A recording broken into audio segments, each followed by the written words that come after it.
Les aiguilles. Commençons par l'anatomie. Il y a le talon, le renflement, la tige, la rainure, l'encoche, le chat et la pointe. Il existe plusieurs marques d'aiguilles. J'ai une préférence pour la technologie allemande de Schmetz. Leurs aiguilles conviennent pour la majorité des marques de machines à coudre et surjeteuses. La seule marque qui fait exception, c'est Singer. Le talon de leur aiguille est légèrement plus étroit, donc assurez-vous de prendre le bon système d'aiguille et la bonne marque. Ce que j'aime des aiguilles Schmetz, c'est qu'ils ont un code couleur sur le renflement de l'aiguille afin d'identifier le type et la grosseur d'aiguille. À titre d'exemple, la grandeur d'aiguille 80 représente la grosseur en système métrique, ce qui veut dire 0,8 mm de diamètre, et 12, c'est le système impérial. On utilise la grandeur 60 ou 70 dans les tissus fins, la 80 dans les tissus à poids moyen, la 90 dans les tissus moyens à épais, et la 100, c'est pour les tissus très épais, denses ou pour les surpiqûres. Commençons par l'aiguille tout usage appelée universelle. Cette aiguille est particulièrement pour les tissages. Comme elle est dotée d'une pointe légèrement arrondie, elle peut convenir pour certains tricots. Cependant, pour un tricot délicat, elle pourrait briser des mailles et faire des petits trous près de la couture. L'aiguille appelée stretch est devenue avec les années une aiguille de plus en plus utilisée vu les tissus extensibles. Elle a une pointe à billes moyenne et une encoche spéciale qui fait des miracles dans les tricots avec élastane. Elle est aussi l'aiguille suggérée pour coudre les élastiques.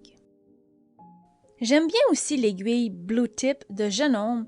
Dans certains tricots extensibles, comme ceux à maillot de bain, elle fait des merveilles et m'a sauvé la vie à plusieurs reprises. L'aiguille appelée Jersey ou ballpoint est une aiguille à pointe à billes moyenne elle aussi. Elle convient au jersey 100% coton ou autre tricot.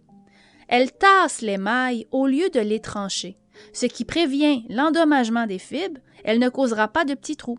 C'est une aiguille que j'utilise de moins en moins vu que les tricots ont de plus en plus d'élastane ou de lycra. La Microtex est l'aiguille appelée Sharp en anglais. C'est l'aiguille la plus fine et acérée. Elle est suggérée pour la soie, le brocart, les matériaux de nylon enduit, les simili-cuirs, le pull, la microfibre et encore plus. Elle offre de belles surpiqûres et des points parfaits. L'aiguille appelée Jeans est une pointe à billes moyenne modifiée et renforcée. Elle convient aux tissus très épais tels que le denim, le canevas et la toile. L'aiguille pour le cuir est biseautée. Elle est faite pour trancher et elle est très solide. C'est pour cette raison qu'elle convient aussi au canevas. Je l'aime bien pour coudre les tissus avec des grosses paillettes ou pour coudre du velcro grâce à sa pointe tranchante. Les aiguilles doubles, elles sont offertes dans divers types d'aiguilles, diverses grosseurs, ainsi que diverses distances entre les deux aiguilles. Elle est utile pour surpiquer les tissages ou pour faire des ourlets dans les tricots. Elle peut aussi être utilisée pour créer des points de broderie double, mais attention, la distance entre les deux aiguilles doit être considérée. Si votre machine n'offre que du 5 mm de large, vous serez limité, contrairement aux machines d'aujourd'hui qui vont jusqu'à 9 mm de large.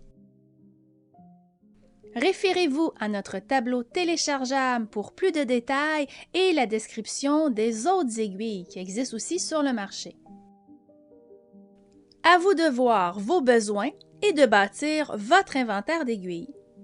Vous devez toujours essayer l'aiguille sur un échantillon de tissu avant de commencer la couture. Selon vous, quelle est la durée moyenne d'une aiguille? Vous aurez la réponse dans la prochaine vidéo.